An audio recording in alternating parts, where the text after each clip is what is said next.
এই শুভেন্দু আমার সামনে কুরবানির দিনে এক বাটি না, দু বাটি না, 3 বাটি গরু। আসসালামু আলাইকুম। বাংলাদেশ মুসলমান ভাইদের বলতেছি, ভারতের যেসব গরু, বর্ডারের গরু আপনারা কিনবেন না।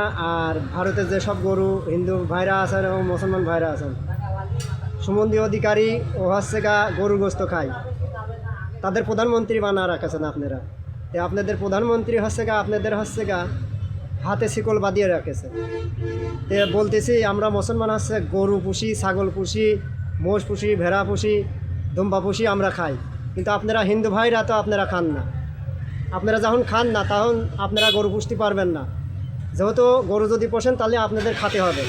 যেহেতু আমরা গরু, ছাগল, দুম্বা সব কিছু পুষি, আমরা খাই, কিন্তু আপনারা তো খান না। আপনারা মা করে পাগল হয়ে যান। আপনারা খান গরুর সেনা, গরুর গোবর। এগুলো খাওয়া ঠিক না। আপনারা পোষেন গরু, ছাগল সবই পোষেন, ঠিক আছে, আপনারা খান।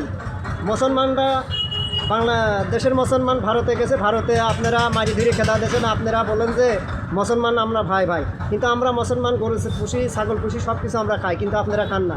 আপনাদের যে নেতা, মূল নেতা, সে উত্তরবঙ্গের মূল নেতা, আপনার সুমন্দি অধিকারী। আমি সুমন্দি অধিকারী নাম থেকে চিনি না, সুমন্দি ওর নাম।